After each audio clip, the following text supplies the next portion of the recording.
gente faz remake de novela, a gente faz remake de filme. Por que a gente não pode considerar, né, fazer uma reedição de um desfile de escola de samba, de um enredo de escola de samba?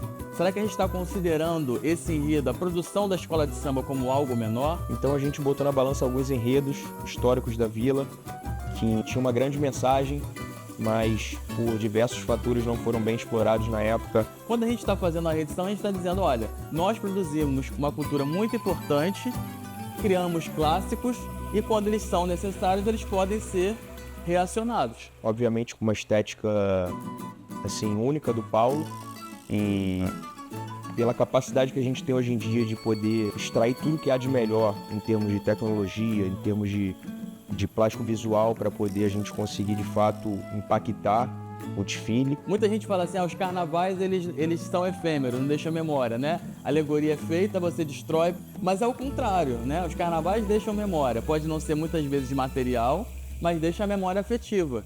E acho que é com essa memória afetiva que a gente vai para a avenida.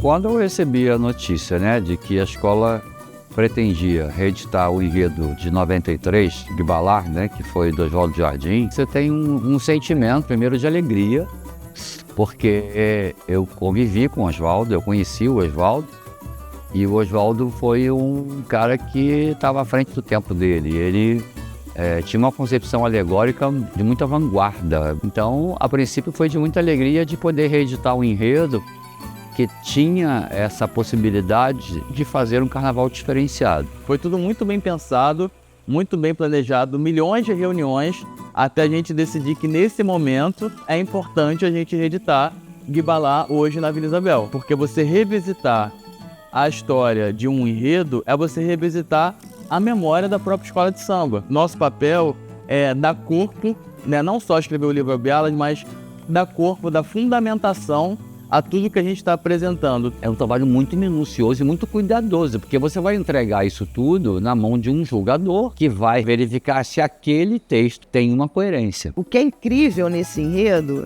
é exatamente a atualidade de um enredo que foi pensado, composto há 30 anos atrás.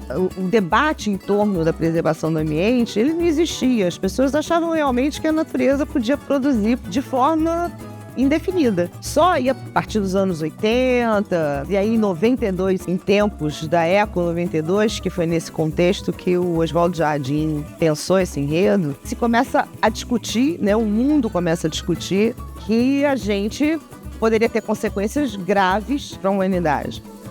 E a gente vê hoje as consequências. Todos os problemas que o Oswaldo Jardim viu na década de 90, relacionados ao meio ambiente, isso continua acontecendo. 2023 foi o ano mais quente da história do planeta. Então a gente ainda está tratando de um tema bastante atual. Essa época, os anos 90, também é o momento em que se pensa no estatuto da criança e do adolescente. Então, o que rola assim, é que naquele momento que o Oswaldo Jardim estava vivendo, essas duas questões eram muito fortes. E ele juntou isso. Ele tinha um entendimento de que não eram aqueles homens que estavam vivendo nos anos 90 que seriam capazes de salvar o planeta, mas o futuro, né? As crianças no futuro. E isso é Guibalá. Então acho que quando a gente revisita Guibalá e quando a gente para pensar que essa função dos pesquisadores e dos enredistas, ela serve também para resgatar essa coletividade, então a gente revisita esse passado de construção do carnaval, e aí eu acho que isso aproxima muito de como a nossa arte começou. Porque a gente está pensando o enredo na situação da pesquisa do enredo, mas está pensando a escola como um todo, né? A gente está pensando nessa nova roupagem, nessa nova forma de apresentar esse enredo que foi apresentado em 93, né? Logicamente junto com o Paulo Barros, junto com a Simone, junto com a Isabel, junto com o João, mas a gente também está tratando da memória da própria escola. Quando o Oswaldo Jardim cria esse enredo em 93, ele está trazendo esses orixás para contar uma história.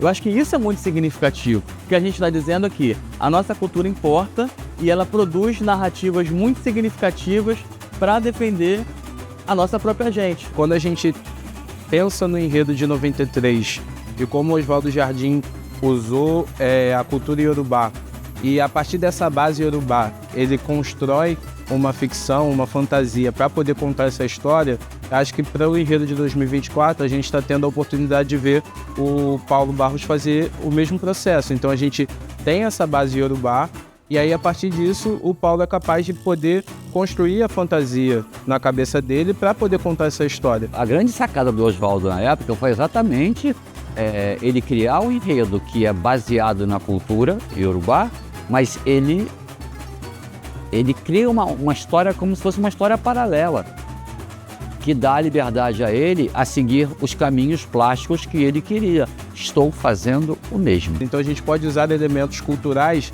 que facilitem essa compreensão de uma mensagem que é urgentíssima.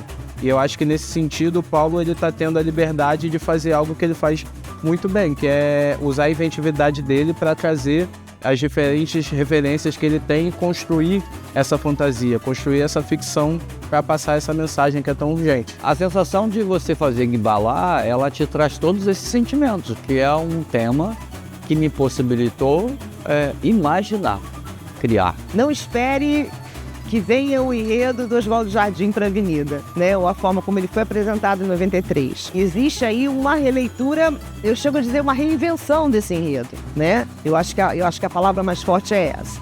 Eu tenho uma referência artística, uma maneira de fazer o carnaval que tem uma assinatura minha, né? E eu encarei o Guibalá com a minha assinatura. São dois artistas incríveis, né? Fundamentais para o carnaval carioca. Cada um a seu tempo, né? A releitura que o Paulo está dando para o enredo do Oswaldo é uma leitura do Paulo, mas não deixa de ser tão magnífica quanto. O Oswaldo fez um desfile que foi divisor de águas naquele ano. E eu sempre parti para esse conceito de ser divisor de águas e quebrar fórmulas pré-estabelecidas dentro do carnaval. O enredo, ele, mais uma vez, me instiga, né, a produzir um espetáculo totalmente diferenciado. Eu acho que isso que é o grande legal, o grande barato do enredo está aí exatamente dentro desse conceito e desse conteúdo de que, para mim, é um prato cheio.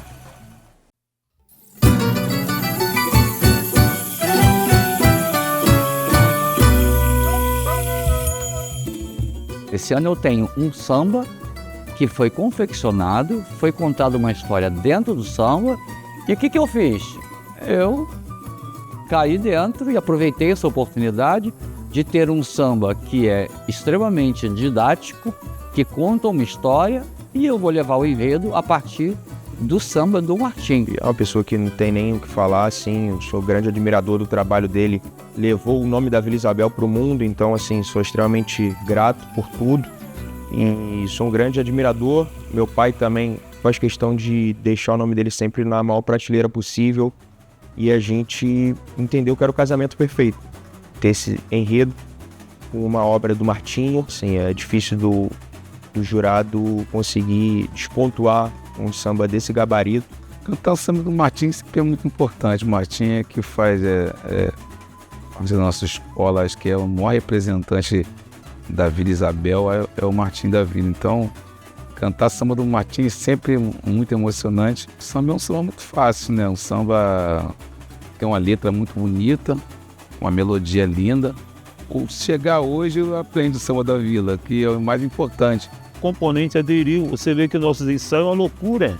O samba é fácil de pegar, então o componente nosso está feliz. Eu estou vendo a Vila, faz muitos anos que eu não vi a Vila num clima como está hoje, com a reedição, que eu acho que vai dar pé.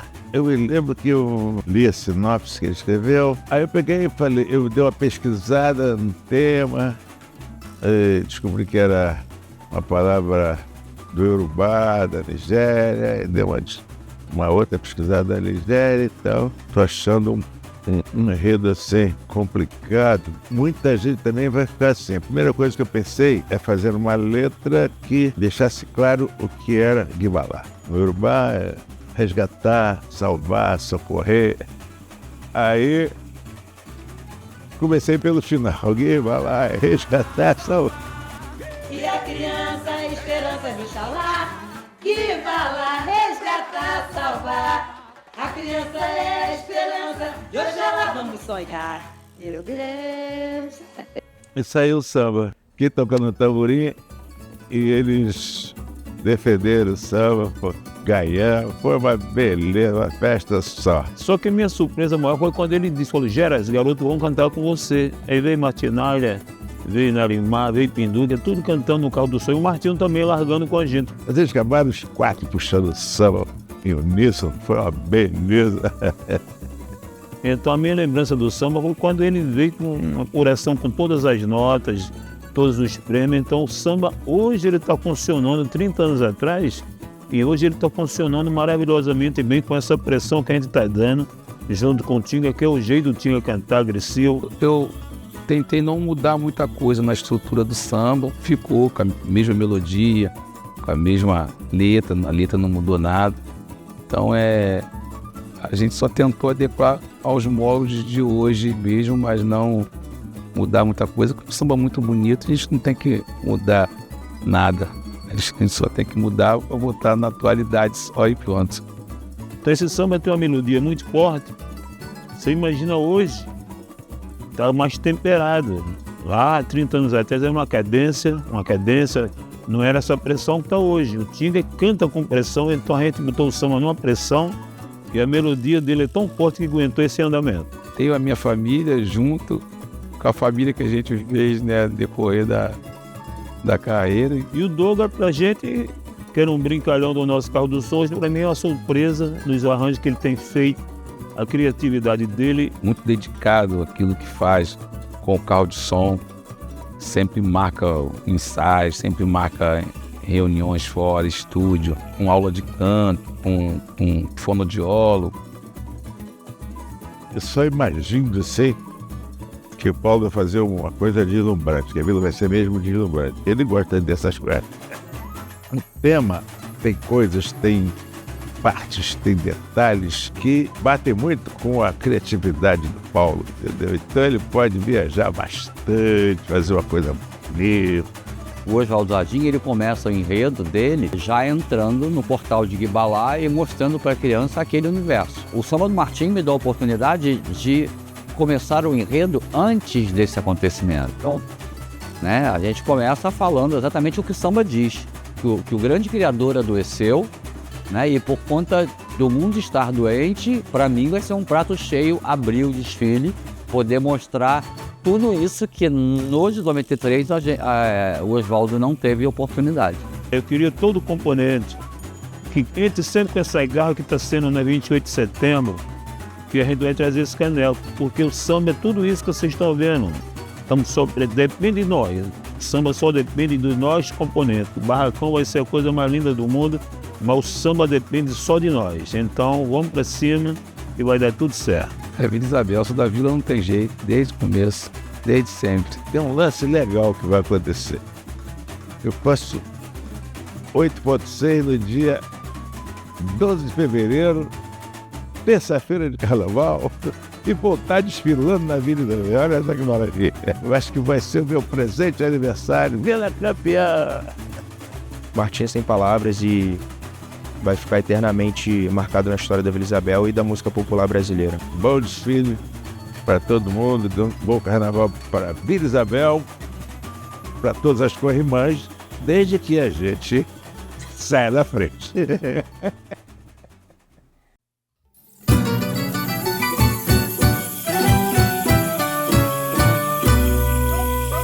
O quesito alegoria é um quesito muito peculiar, porque às vezes a gente só tem noção do que vai ser mostrado às vésperas do carnaval, porque uma coisa a gente vê na planta o carro, outra coisa a gente vê o carro funcionando da forma que a gente espera pronto.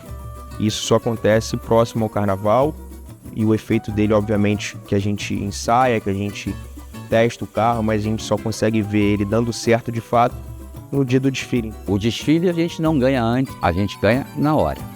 Desde que eu comecei a fazer carnaval, isso foi de 2003 para 2004, eu sempre pensei dessa maneira. Promover um desfile, alegoricamente falando, diferenciado, que eu saísse daquele formato do que é apresentado a todo ano e repetido todo ano. O Paulo sempre inovou muito nesse quesito, sempre foi o diferencial dele, sempre ficou marcado por alegoria e pelas comissões, obviamente, mas a alegoria tem mais o dedo dele. Então, assim como eu tive um conjunto alegórico ano passado da Vila, que foi um conjunto para mim que eu fiquei muito feliz, esse ano eu estou muito mais, porque eu tenho um conjunto alegórico esse ano que me alimenta, e estou muito feliz com o resultado. Vai ser um ano com grandes alegorias, com alegorias bem diferentes, com trabalhos que ele nunca fez de alegoria, seja de material ou seja de plástico visual. Paulo está sempre muito preocupado em como que ele toca o coração, mais que o coração, os olhos, né? Ele sempre diz isso, né? Desse público. Como é que esse público vai enxergar e entender numa leitura muito clara? Eu acho que essa é a primeira questão, é a facilidade de leitura do Carnaval do Paulo Barros. Como é que vai entender essa história? Como é que essa história vai ser contada? Eu sempre tenho um conjunto alegórico que é muito diferenciado. Eu nunca tenho um carro que se confunde com o outro. Eles são muito distintos em plástica, em construção. Você consegue defini-los com muita clareza todo ano. A gente vai ter aí um conjunto alegórico também muito diversificado em termos de arte. Carnaval imponente novamente, luxuoso, mas sempre deixando uma mensagem social, porque o nosso enredo também tem esse viés. Você não vai ver o enredo do Oswaldo Jardim na Avenida, da forma como ele foi em 93, mas vai ver, né, o tema e a forma como, principalmente o samba, conduz esse enredo. Eu tenho pelo menos dois momentos que eu estou aguardando muito. O carro da Mãe Natureza tem uma pegada muito legal de construção e principalmente de execução. Eu acho que é um carro que ele merece um pouco de atenção de todos no dia do desfile.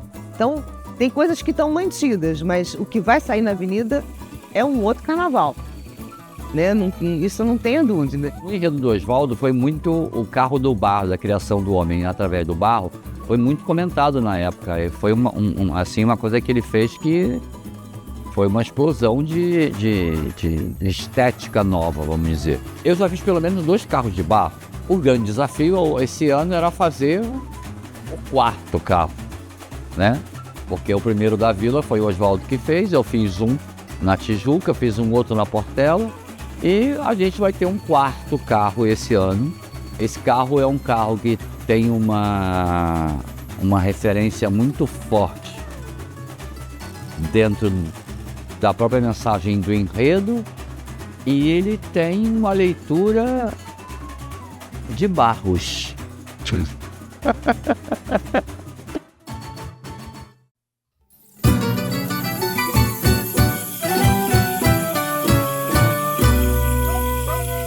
Esse quesito fantasia que é extremamente importante, que ele é dividido em concepção e execução. A concepção é uma área do carnavalesco, quando ele cria esse figurino, que ele tem que estar atrelado ao enredo. É um trabalho que começa lá atrás, né? Um trabalho que a gente recebe as ideias e a gente tem que chegar em um ponto que seja fácil leitura e também atendo o que a gente espera da fantasia. A clareza da fantasia dentro de um enredo, ela é fundamental. Isso, na verdade, não é uma novidade dentro do meu processo. Tento fazer o máximo possível para que essas fantasias não precisem de legenda. Nosso carnavalesco Paulo Barros, que é um profissional extremamente exigente, né? Para ele não basta ter qualidade, tem que estar na excelência da qualidade. Então, essa clareza de traduzir o enredo através do que se vê, para mim é o primeiro ponto. E a execução é a minha prática, onde eu tenho que colocar com a minha equipe, todas essas fantasias têm que estar fidedignas àquilo que ele criou, aquilo que ele quer. Traduzir aquilo, ou cada setor, ou cada ala, é traduzir em imagem o que você está vendo. Essa é a função da fantasia dentro da escola de samba.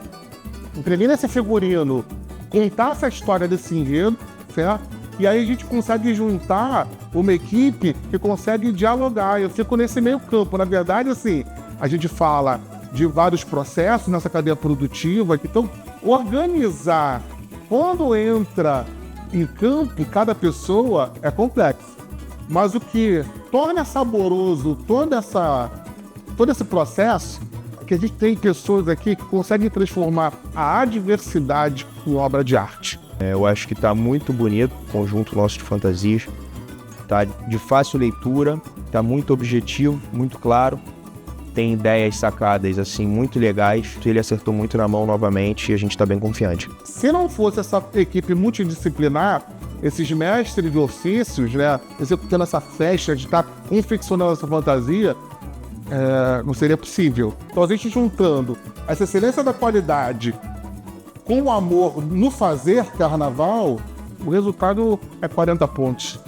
Do componente da vida, eu espero que eles se acabem de pular, de dançar e de se divertir, porque é isso que a gente precisa para a gente disputar um carnaval. A pior coisa que existe é você entregar uma fantasia para uma pessoa e ela simplesmente está carregando aquilo. As pessoas têm que vestir a fantasia. A nossa comunidade pode esperar fantasias com ótima qualidade, feitas com amor, costuradas com paixão e adereçadas com muito comprometimento.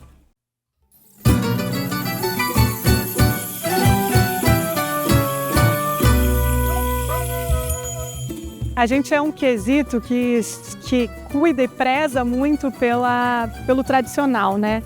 Porque é muito importante, a gente vem carregando o símbolo maior da escola de samba. É uma honra gigantesca representar o Pavilhão da Vila. É uma escola que hoje eu me sinto acolhida desde o início, mas assim, hoje muito mais. Tenho muito carinho, muito respeito pela nossa comunidade. Primeiramente, um casal maravilhoso. Não só o casal, como a Ana também faz um trabalho fundamental, digamos assim, para o quesito.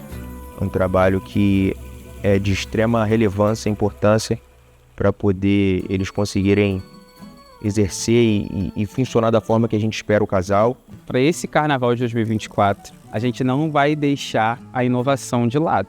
Eu acho que ano passado a gente já veio com essa ideia, não só com a troca de roupa, mas em relação à coreografia mesmo, tecnicamente falando, a gente trouxe coisas diferentes, coisas para fazerem as pessoas começarem a pensar e expandir um pouco mais a sua visão em relação à dança do Mestre da Porta-Bandeira. Você interferir no Mestre Porta-Bandeira é um quesito que carrega 40 pontos, 2 pessoas. Então, a partir desse momento, eu divido a responsabilidade com o casal e eu só vou fazer alguma coisa diferenciada se eles toparem 100% em fazer aquilo.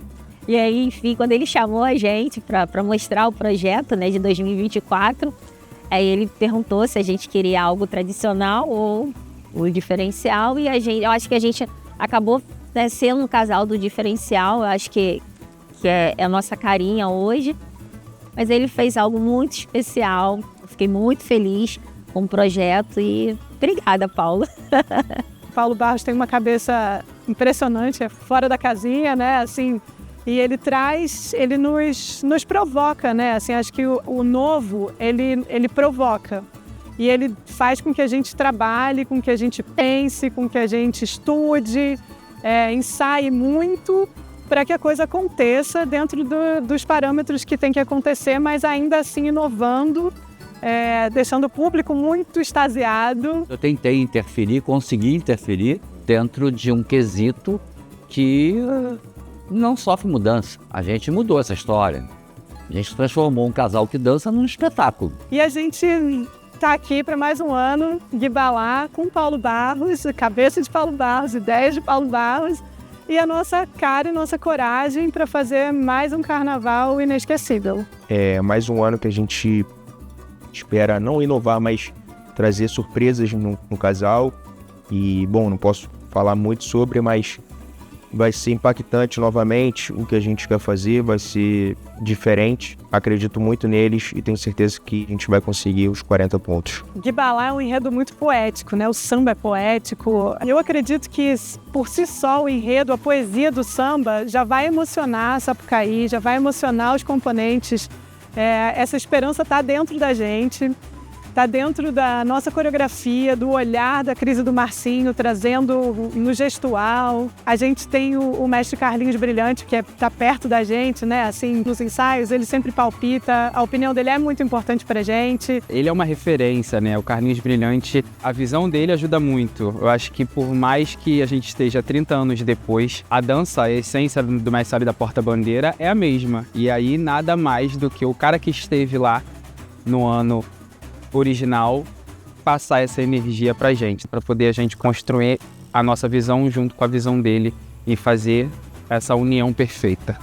A gente tem um monte de gente por trás que nos apoia, que nos orienta, que dá esse suporte. Então, assim, sem essa equipe, acho que o casal Cris... O casal não, né? O trio, Cris, Ana e Marcinho, não aconteceria. A gente já está ensaiando já há bastante tempo. Tipo, passou o carnaval, deu uma descansadinha e já caímos para dentro dos ensaios. E a gente ficou Cidade do Samba e Barra por conta de espelho, estrutura melhor de espaço. E até chegarmos aqui no palco maior, né? E a relação aqui agora é direta até o dia do desfile. A partir do momento que a nossa coreografia fica pronta, a gente ainda assim ensaia todos os dias, mas cada dia tem um foco diferente, um objetivo diferente. Mas é um ensaio muito prazeroso, muito gostoso. A gente está sempre com a Ana, com o neném. Eu e o Marcinho, a gente acaba vivendo um momento, né, que a gente está rodeado de criança. Desde da gravidez da nossa coreógrafa que desfilou com a gente, que deu a notícia da gravidez pra gente, né? Hoje a gente tem um projeto social na Vila. Eu tô apaixonada, então eu acho que tem muito a ver com o nosso enredo e eu me sinto muito feliz em estar nesse momento, contato com as crianças. Acho que vem muita coisa legal aí no nosso desfile. Eu entrei na Avenida, né, no Carnaval de 2023 grávida. Quando veio o enredo de 2024, que era Guibalá, eu me senti muito tocada. Eu tô falando aqui e tô arrepiada, porque, como eu falei, né, o lugar do Mestre Sala da Porta-Bandeira é um lugar glorioso dentro da escola de samba. E eu estar vivenciando uma gravidez, trazendo mais uma criança, mais esperança, eu acho que isso foi me tocando profundamente, foi me deixando inspirada a criar e trabalhar com a Cris e com o Marcinho para surpreender com a nossa sensibilidade na coreografia desse ano.